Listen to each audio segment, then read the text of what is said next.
storms down in Mississippi. I think you're a little south of them, I'm hoping. So thinking of you guys, they've got some crazy tornadoes and all sorts of things going on right now on top of everything else. So excited to have you guys on here. Another Monday. Wow, my camera's really close to my face. I apologize for that. We had a great call.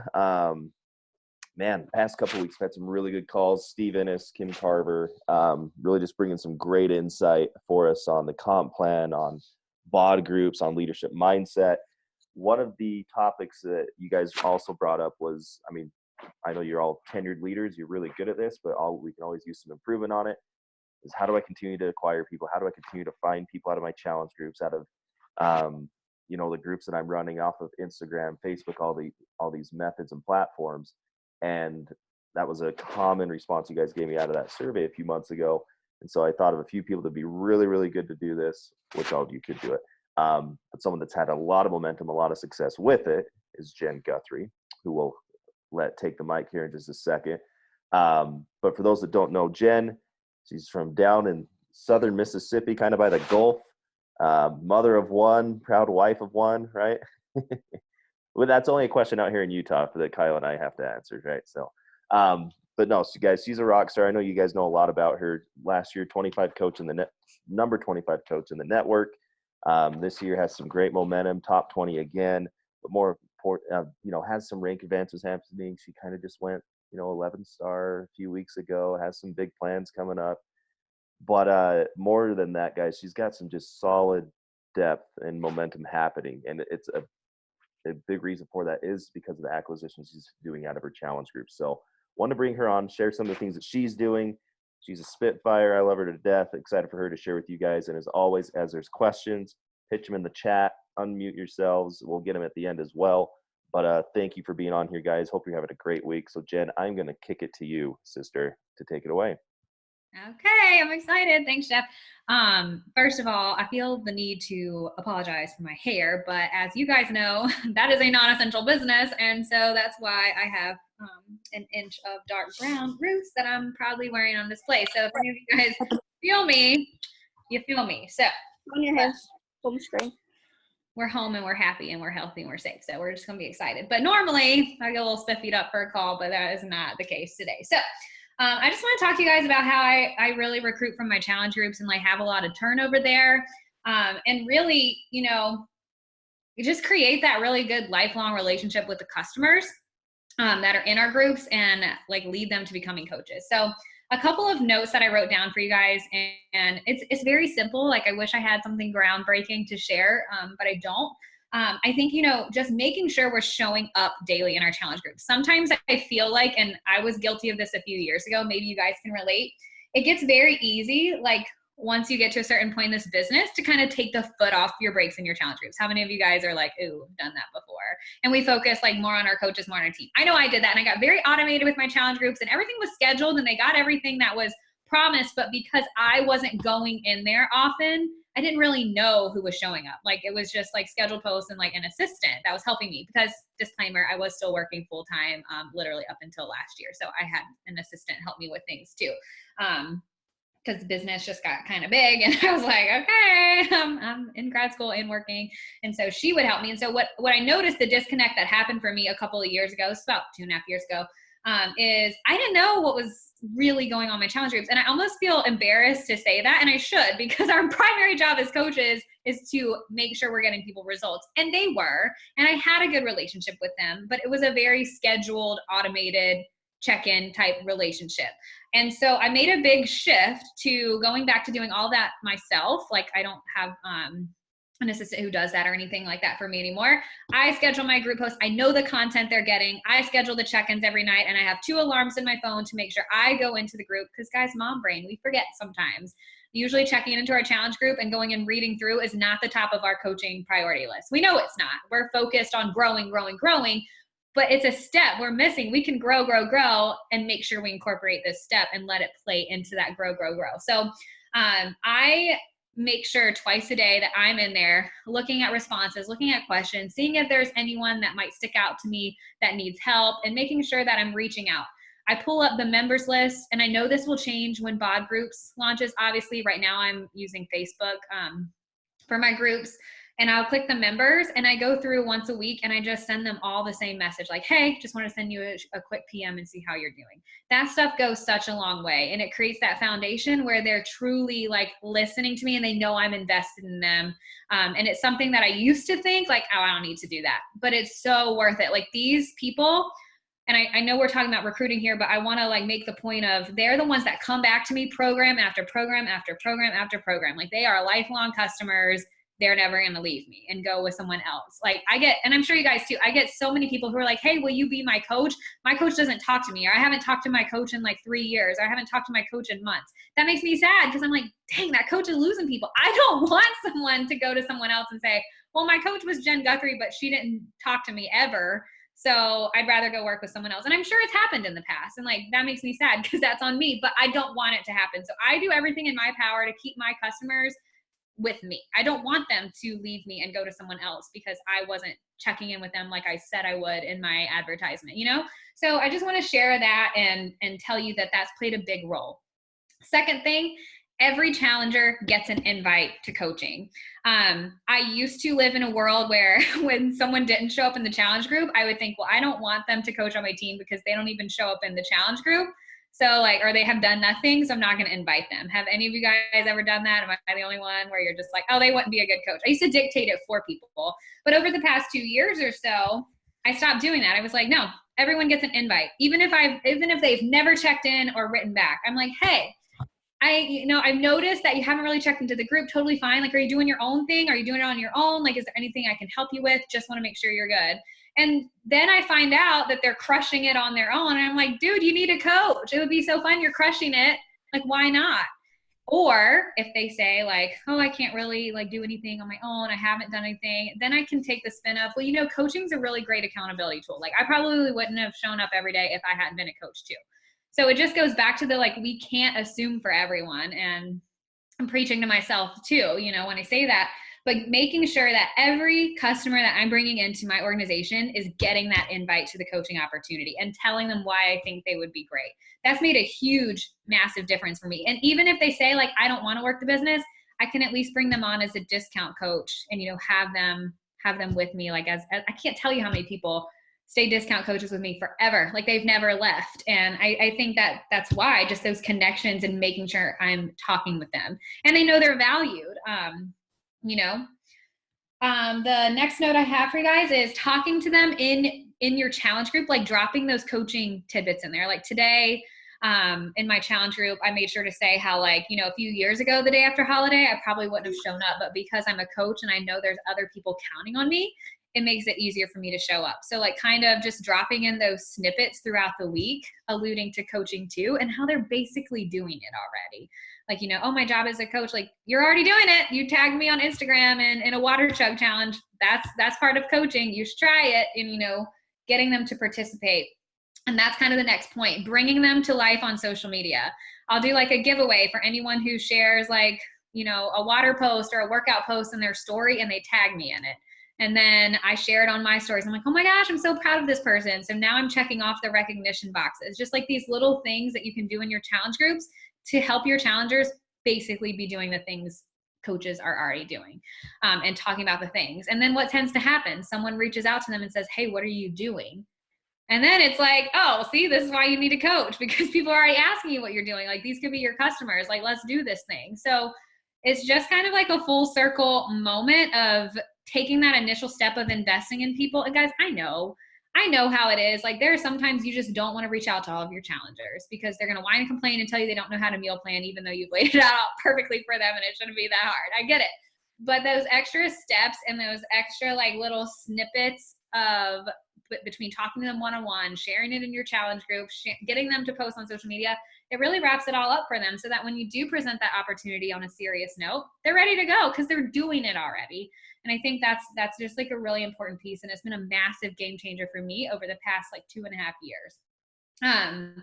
Another point is talk to them in your regular posts, like on your social media. You know, they follow you. So like share things. You know, before I became a coach, I, you know, thought this and this and this, but since becoming a coach and running my groups, I've this and this. And obviously you have to make it personal. For me, I share a lot about community. Like, I like my challenge groups because I make friends in there. I think it's fun. And so that's going to appeal to my challengers who want their friends to come on board and make friends. So you kind of have to think about, the vibe you put in there and like obviously your style.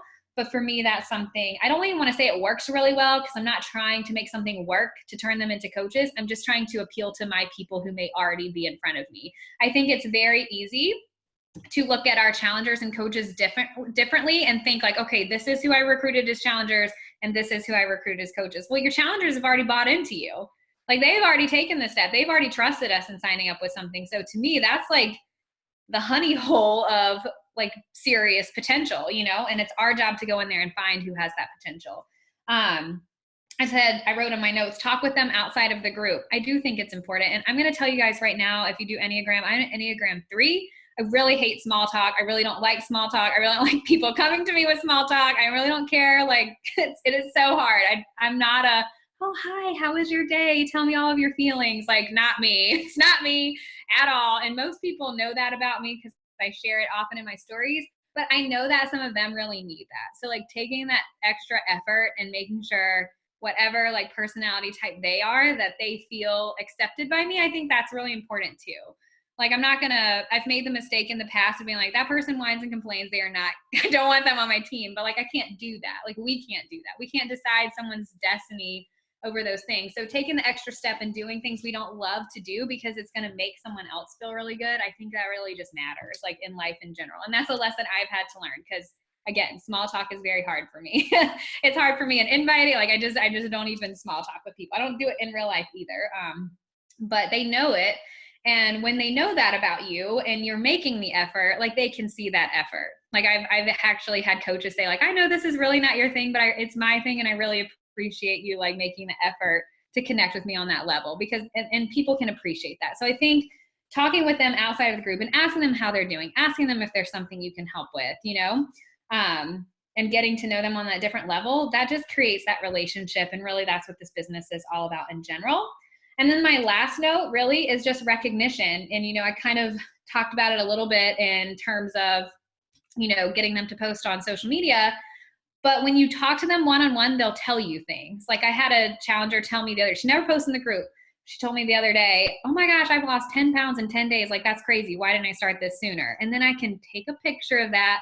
And then I can recognize that on my social media too. So when you're talking to them one-on-one, sometimes they'll tell you stuff that they may not share in the group. And then they get excited because they're like, oh my gosh, I saw your post. You didn't tag me, but I know it was me. That makes me really excited. So just things like that to make people feel, or to help people feel heard and seen and like welcomed by you as the coach. I think that's just the biggest key in recruiting from our challenge group. So, that's the majority of my notes. I'm happy to answer questions. I wish I had something groundbreaking. But guys, this is like transformed business for me over the past 2 years, like big time. And it's really just focusing. And I think the shift happened around 3 years ago when everything got scheduled and automated. When I was a new coach, like if I wanted my challenge group post to be at 5 a.m., I had to get up at 5 a.m. and post it. And then it became scheduled. And then I was just like, I'm just going to sit back on cruise control while Facebook schedules or the app schedules my post. And then it kind of turned me into, I don't want to say lazy because I was doing other things, but I wouldn't make it a priority to go read it. And so I think it's important, like if you find yourself getting into that mode, that automated mode, which is great, it's so helpful. I definitely still schedule things. I just make it a point to go in there and see what's happening. And I just think, so many coaches have a disconnect there. And it's because we want to make our life easier, but then we're missing out on like this already like grand base of people that have already trusted us enough to buy into us. So I know that that's kind of short and sweet, but that's the gist. So if there's any questions, I would love to. Yeah, Natalie in the chat dropped one, and drop them there, guys. Okay, yeah, there's lots of questions coming in now. So, and I have some too, Jen, even though I get to talk to you like every week. It's kind of fun. Which it is, guys. If you ever get a chance to talk to Jen on the weekly basis, she's kind of like your daily dose of like energized. So, so Natalie Bailey wants to know, how are you dealing with some of the common objections? Man, I can't talk today. Common objections, there we go, of fear, etc. I think the key here is just planting the seed. Yes. Any thoughts on that? So I think as far as objections go, like my favorite ways to overcome objections is to talk about them a lot before they can ever give me the objection. So I like to say things like on my social media, like, I used to be afraid, and then here's how I overcame it. And I don't want to say I don't get the objection, but when you're addressing them before it can even arise, it kind of like stops them in their path, if that makes sense. Now, if someone does come to me and says like, oh, I'm just so afraid of posting on social media, I'm like, dude, you're already posting on social media in our group every day. Like, don't you think it's worth a shot? Like, what are you actually afraid of? That's one of my favorite questions. What are you actually afraid of? Because they're just saying it. Like, you know what I mean? They're just like, oh, I'm afraid. You're not actually afraid. That's just like something we say for some reason. So I'm always like, oh, what actually are you afraid of? And they're like, because they're not. And if they do say something like, oh, I'm afraid of what people will think, or I'm afraid of sharing my journey, or I'm afraid people will think this, then, you know, I can address that more one-on-one. But I'm usually just like, you know, is it something you want to do? Like, because if it's something you want to do, then like, it's not worth letting fear hold you back. Like, and I always present a worst case scenario, because this is why I signed up, because my coach was like, worst case scenario, you get in the best shape of your life and coaching's not for you. And I was like, oh yeah, okay, I'll sign up. That's a good worst case scenario. And so I say that a lot to people, like, worst case scenario, it's not for you. You make some friends, get in the best shape of your life along the way. Try it though. It's worth a try. Worst case scenario is you get pulled on to doing this leadership mastermind because you tear the business up so well. So no, it's really good. Let me follow up with a question. I've been getting a lot from some leaders, you know, to follow up with Natalie's question about, you know, overcoming fear, objection right now, kind of in a different setting in the world right now where some people are a little more timid, a little more precautious, I'll say. Are you changing your approach at all into how you're inviting people into your challenge groups? So I'm actually not, and I'm glad you asked that question, Jeff, because I actually had to have this like gut check with my team. Because I had a lot of my teammates that were like, oh, I'm trying to be sensitive while I'm inviting, and I'm trying to be sensitive with this. And I was like, I was just thinking about it, and I was like, but why though? Because yes, I know what's going on in the world. I absolutely know. But the way I'm inviting and advertising for my challenge groups has nothing to do with the coronavirus, the quarantine, or anything else. Like, I'm actually not even including those words in anything that I'm doing personally. And that's just a personal choice, not knocking if you're choosing to do that and it works for you. But I think what's working for me, like right now, I just see the question, what do your SC numbers look like? So I'll touch on that too, and then I'll answer the second part. Last month it was in the 30s. This month right now, I think I'm like 26. My goal is 50. I don't change the goals based on the situation, because the truth is there are people out there that need this right now. And that's all I'm doing is finding them. Like, if they have something terrible's happened and they're sick, or they've lost their job, or their life is turned upside down, they're going to tell me that in a one-on-one conversation after I invite, and then I can address that. And I'm sorry, my dog is whining. Like, I have no idea why he's just literally standing. You're good. We can't hear a thing. You're fine.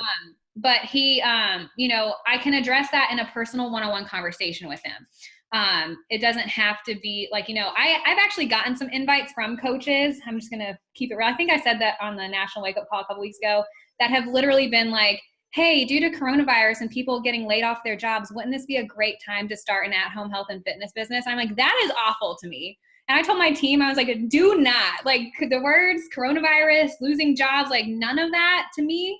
And this is personal choice, obviously, but I don't think that that's how we invite right now. I think the way to invite right now is like, hey, I see you're watching my stories about my challenge group. Want some info? Like, I mean, just the same thing. I have not changed my approach at all. So I guess that's the point I'm trying to make. I haven't changed my approach. I'm seeing a lot, like, the same success. I haven't noticed numbers going down. I haven't like, it's been consistent. And I think that's the key there. And I think that's what we have to teach our teams, you know, like, you have to just be consistent and do the same thing as you're always doing, because people are attracted to consistency. You know, I did not want that invite, and so I wouldn't want to send that to someone. And so I keep everything the same. The second part of that question is, what would you say your majority new challengers and then convert to coaches? Probably like 75 to 80% any given month that I convert. And I have them convert sometimes pretty quickly, because I'm like, hey, you're in your first 30 days. So if you want to coach, now's the time to do it, because you can do it for free. Like, all we do is like a simple upgrade, and then you can get your coach feedback. So don't forget about that part too. And then some people, guys, will just want to be your loyal customers, and that's fine too. Like, I don't get defeated if a challenger just wants to be a challenger, because I don't know, maybe next month or maybe the next month, maybe they need to hit their goals first. Like, everyone's different, but this is why that one-on-one and that checking in your challenge group matters, because you don't know when it's going to be their time. And so like they need to know the door is open from the beginning. And when they're ready to take your hand on that, like you're there for them. It wasn't like, oh, they don't want to coach. So I felt they fell off the face of the earth and I never talked to them again because they didn't join my team. So then guess what? Then have you guys ever seen someone that was a challenger of yours go be a coach with someone else? Has that ever happened to anyone here? Maybe. Like that's the worst feeling in the world. It happened to me once. There are probably more, but only once that I can remember. And I was like, what? Why would they do that? Like I was here, but was I though? And when I looked back and like realized it, I was like, no, I wasn't. Like they had every right to go sign up with someone else because I didn't talk to them about it. I didn't invite them to the coaching opportunity. And that's kind of where I drew the line in the sand for myself. And that was never going to happen again. Like everyone who crossed my path was getting an invite to this business and everyone was getting taken very seriously after that. So I hope that helps. Do I run monthly groups on Facebook or one big revolving group? Had hundreds in my group and never kick anyone out, but definitely need to talk one-on-one because same Enneagram 3 feels. So I have a Facebook group right now. And I started it in January because I just needed like a refresher. I was using the app, but then when BOD groups was coming out, I decided to take it back to Facebook while they weren't doing like tech support with the app anymore because mine like kept closing out and stuff. So I took it back to Facebook in January and I've had that same group now for 3 months because they're doing so great. So when the energy is great and they're showing up and like they're crushing it, I don't mess with it. But if I see it start to like slow down or seem kind of blah, then I'll open a new group. It kind of is starting to seem like a quarterly trend, but I really don't have that set in stone yet, if I'm being honest. I just kind of gauge the energy level. And if it's like the same 2 people showing up and that's it, it's probably time for a new group. But if I see like 20, 30, 40 people every day, like checking in, doing their stuff, I just keep it open. And because I do so much one-on-one, I feel like it kind of makes up for if they're not checking in the group, at least they're having that one-on-one connection with me. So I hope that helps. I really like 10 rounds. Normally I would do a separate group, but this group was so good that I put everyone in there and gave them a start date, and it's gone really, really well. So I hope that helps. So I think you just saw the next question from Morgan. Oh, if customers are ghosting you, do you continue to send a weekly check-in? If they're like a customer from this month, I would. I mean, if it's someone that signed up with me like a year ago and they're just like ignoring me, I'm not going to like waste my energy on it. But if it's someone who, you know, just signed up, and I actually have a couple who don't respond well that have just signed up, I send them an email and I'm like, hey, listen, I just take my job really seriously. Like you've spent money on this. Is everything okay? Can I help you with something? Did you get my messages? And then usually after that third time, like, I mean, sometimes you just can't give your energy to it. And I don't mean that to sound rude, but like you've done your part. At some point, they have to meet you halfway. Solid. I know I have a couple more questions, but I'm going to let the group pose those. So Morgan just asked another one in the chat that says, do you say your one-on-one check-ins are through email or through IGDM, Facebook Messenger? Where do you usually do that? So my group is on Facebook right now. So I just do it, like I pull up the members and then I just message them like down the line. And I don't have a set day of the week I do it either. Just once a week I check in with them. Like, I don't think there's a set way you have to do it. I think emails are good. Like I do have Google Street, but I stopped sending like a mass email to all my customers there because you only get a certain amount. Found this out the hard way. And then I got locked out of Google Street for like 4 days. So I was like, okay, not going to do that anymore. I will just send this to their Facebook Messenger.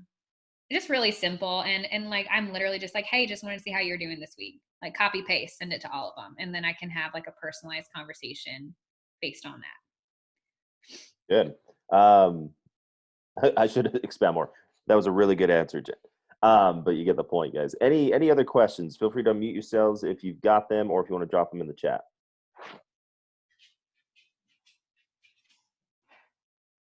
So I've got one for you while everyone else thinks of one.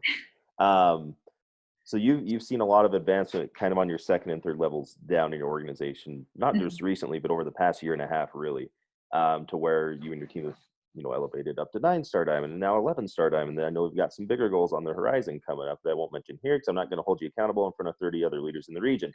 But my question for you is, have you found one or two, like really just, knock it out of the park strategies or things that you're doing with your existing coaches or your existing kind of up and comers to help them take on that leadership role and really hold their rank and, just step into their role as a as a leader? Does that make sense? That's a loaded Yes. question. It does. It's funny. I was talking to my coach about this morning. The one thing I've really changed this year,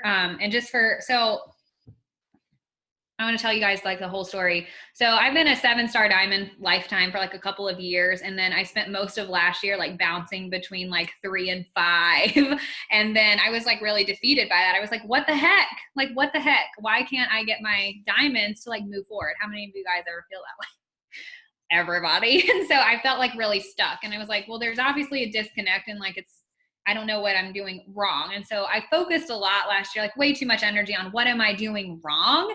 And this year I decided to switch my mindset to what am I doing right? And I tend to focus on people who don't do things. Do you guys do that? Like I'll have like a few coaches crushing it, but instead I'll be like, these 10 people aren't doing anything. Why are they doing that? Instead of focusing on the people who are crushing it. So I've made sure this year I've really switched my focus to my leaders who I know are showing up. And so I put the 10 in a thread that I knew could go 9-star with me, and some needed to regain their diamond and some needed to pop diamond. And I just told them, okay, like this is what I want us to do. And I want to do it with you. And I told them, I said, I've waited 5 years because I've been a coach for 5 years for a team like this for you. I've had a lot of people come and go. I've had diamonds come and go. I was like, but I want you, this group, just you 9. I want you to do it with me. And I said, are you in? And that was just it. Like something about that message told them I've been waiting like my whole coaching life for this group of people, and they were here and I wanted to do it with them. And I did. And that's 100% the truth. I had felt like I found my group of people that I wanted to start shooting for these big rank advancements with. So in 1 week, we literally made the jump from 4-star to 9-star. And now we're lifetime 9-star. And it's so much more solid and so much better. But 2 of them are brand new. And the way I got them to do this, and this is something I've learned this year, I used to do a lot of self-paced, like, welcome to my team, here's the training, jump in, and I would wait for them to like do a little something before I got on a call with them, because that's just how I am. I'm like, you got to do something so that I have something to teach you on. But the first assignment in my self-paced coach training was, request to join this challenge group and make your announcement post. And like, if they never requested to join the challenge group, I knew that they didn't read the directions. And so then I could reach out and say like, hey, have you done your training? But I relied so heavily on people showing up and being leaders. But the fact of the matter is not everyone's a leader. And a lot of your leaders won't be hardcore leaders. Like they just won't. And so, my husband, I always throw the therapist card out there because that's what he is, a therapist. He told me, he said, you're waiting on everyone to be a leader like you and just start and do it on their own. He was like, that's not going to happen. He was like, it's just not. He was like, even like a lot of your leaders will still not be leaders like you. And he was like, so you're going to have to start doing something to prompt that. So what I did this year, and I did it with my diamonds. This is what I'm teaching them to teach their coaches. This is how I'm teaching them to teach their coaches. And it's how I'm mentoring my new coaches right now. I'm not putting them in the self-paced training anymore. I'm literally putting them in a group chat, and I am saying, here's some examples of announcement posts. Do it today. Message me when you're done. And then once they've done that, I'm like, great. Here's the message I want you to send to the people who like that post or watch your stories. Message me when you're done. And I have 1 week of like just serious guidance step by step. And I don't look at it too much because the old me was like, oh, I'm not holding their hand. But now I see if I want them to grow, I have to show them step by step what to do. And then my coaches, I found, weren't confident in teaching their coaches. Now they are. So like one of my diamonds right now, she wants to go elite this year. So she is telling her new coaches, here's your announcement example. Write your own, post it today. Let me know when you're done. Here's what I want you to send these people that liked your post. Let me know when you're done. And now she's popping emeralds all over the place because now she feels confident in teaching them. And that's my ultimate job as their leader. I want my leaders to be able to develop their teams without me. And so that's been something huge I've had to do this year. And it's just a week. I'm not holding their hand for 30 days. I'm really just trying to help them get to Success Club and Emerald their first month. And then I can really gauge on who gets one-on-one time and stuff from there, because we all know can't be pouring into people who are just doing nothing. So I just want to challenge you to shift your focus to those people who show up and do the things you say they do. So if they're doing their announcement posts when I tell them they need to do it, boom, they get my attention now. Like, you have my attention, you're showing up, you obviously want this, I've got you. If they haven't done it and it's been like a day or two, I'm like, hey, yo, I told you to do your announcement post. Like, what's up? Where you at? Do you want to be successful in this? I need you to trust me.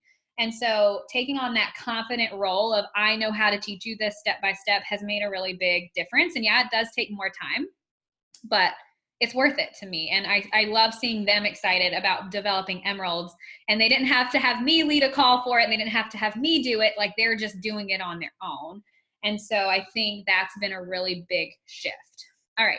Would love to see your announcement post for new coaches. I'll share a document I have. Disclaimer, it's not really mine. It's something that I just like found one day, probably someone else's. So I don't want to take credit for it, but I will share it in this page. There's a lot. But it's like I can give you an example. It's like, why are you starting like this? And I do sometimes tell them if they want to send it to me first to read, that they can do that. And I'm happy to read it before they post it. And I'll also tell you, like, I'm not onboarding 50 coaches a month, or obviously I wouldn't have time to do this. Like, my happy spot with working coaches who are going to show up, probably 5 to 10. And I'm happy with that. That makes me happy if I can focus on 5 to 10 rock stars who are showing up every single month. Do you have a week flow step-by-step you give your coaches you can share? I actually don't. I can put it in a Google Doc, but literally I tell them, do their announcement post. I show them, I give them a word for word invite to send. I'm like, don't change it, because what I found is when I say put it in your own words, they send something way off the wall. It was like not even close to what I was teaching them. And then it's really bad. So I give them their first invite, and I'm like, I want you to send this to the people who liked your post. Go. And then they get excited, like, oh my gosh, someone wants info. I'm like, here is what you say. And then what we all know, once they have that first successful conversation that converts, then they know what to do. Then they don't need me anymore, because they just did it. But that's really the flow. I mean, like I said, I can put that into a Google Doc. But that's really the system there. So nothing fancy. Just teach them what you do step by step. Awesome. Really good questions and even better responses. Here's 2 things I take away from that. One, I think we need Jen's husband to come on and do therapy sessions for all this, because if he can ground Jen, who's a spitfire, then he's pretty solid. But I love, you can see, guys, I mean, if you were to meet Jen, I've told you this before, like, if you were to go to down south of Mississippi where she's at, she'd probably invite you out back on the porch for like some sweet tea and to talk about life.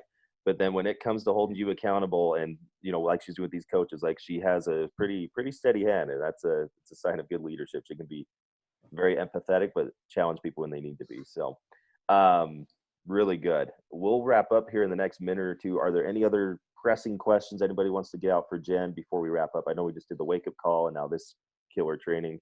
We're ready to go out there and get to work. But any other questions anyone wants to get out? Okay, I have a question of, I know you talked about, like, you were 9-star, fell back, all the things. Like, I'm sure almost everybody on this call can relate to that 100%. My question would more of be like, where do you draw the line of the check-in of your coach who wants it and isn't doing jack shit? Oh, I don't know if we're allowed to cuss, but I do. So, but like, just to be super honest, that is where I feel I have quite a few of like, oh, I want this. And it's like, then do something. And I don't want to include them in my push group or my pod of, hey, show up. Cause it's like, hi, you've been a coach for a year and a half. It's really hard to make that announcement post because you should have done that, a year and a half ago. And I've taught you everything I know. Now I understand the bless and release. I totally get that. When they keep coming back with, well, I want to do this. Okay, so do it. So where do you go from there? I'm laughing because I'm like so guilty of this. I will also get my husband's input on that question, but I'll tell you my first instinct of what I do.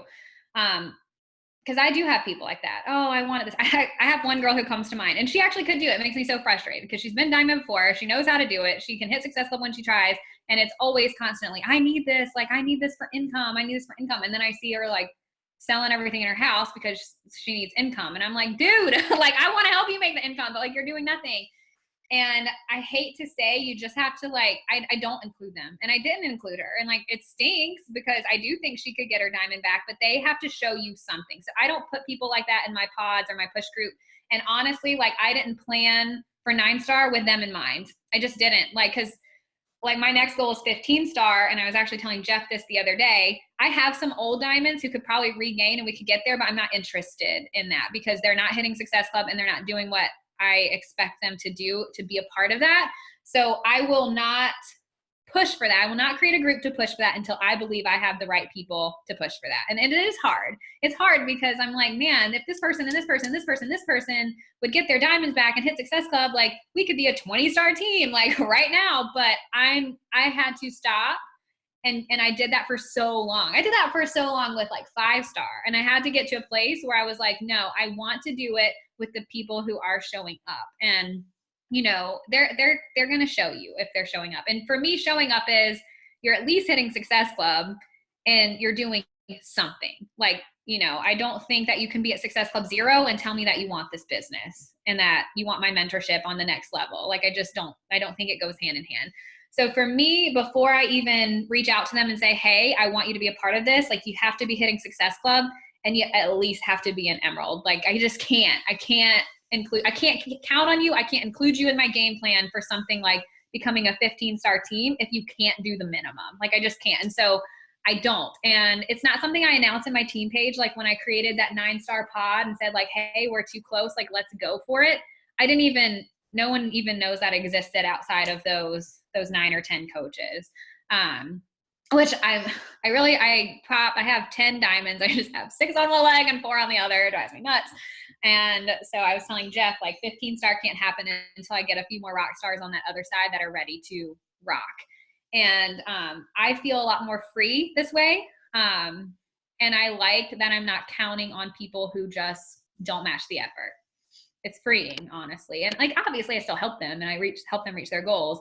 But when it comes to like rank advancements and like growth, you got to focus on a couple people. And there's actually a book, John Maxwell Mentoring 101. It's really, really good. And it tells you to focus on very few people that are going to like go all the way with you. Like it's so hard because I think we believe in everyone so much in our business. We think everyone can succeed. We know they can all succeed. Like that's the thing, because we did it. So we know they can do it. And so we get in helper mode. That's what I call it. Helper mode, where I want to help this old diamond who literally does nothing because I know she can do it, but I can't. Like she has to do something. So in that long-winded response, my advice would be I wouldn't include someone like that. I just wouldn't until they do something to show you that they're in it. And I think you can even say like, listen, I want you to be a part of this so bad, but you have to hit Success Club 6 this month, Success Club 10 this month, do something to show me that you actually do want it. You do that, I'll help you do that, then we can talk about this, you know? I hope that's helpful. I think it was helpful, but I'm not Kyra Carlin. But Kyra's nodding over there, so I think it was helpful. So any last minute questions? If not, we're going to wrap up for this mastermind. Okay. I know there's some questions about maybe getting an example of that announcement invite. Jen said she'll get it in the page. We'll get it up there eventually. But guys, I would just echo what Jen has kind of just said. Just some consistent action and hard follow-ups with people, I think is critical right now. So I think you hit it on the head. It's really, really well said. So thank you, because I know you've been busy with a wake-up call a couple weeks ago, and now this, and then lots of big accomplishments for the team. So thank you, Jen. Go drink some sweet tea on the back porch. Whatever. She's going to be out doing water fights with her little one. Check her Instagram. It's a good follow. Just so you guys are aware, next week we have for our mastermind our vice president of corporate, of marketing communications, Caroline Green. If any of you have met her, spoke with her, she's phenomenal. She's one of the kind of head honchos, not creators because it's a creative team, but she's been very intricate in the inner workings of BOD groups. And so we're going to be bringing her on, give us the 411 on BOD groups, what to expect, how to best leverage it, answer your questions. So that'll be next Monday, same time.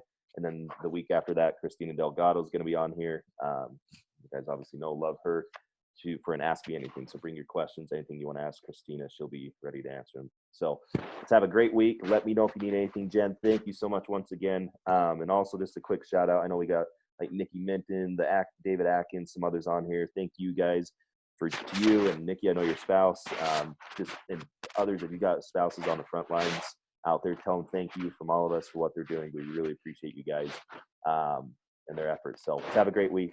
Tear it up, guys. Appreciate you. Thanks, Jen.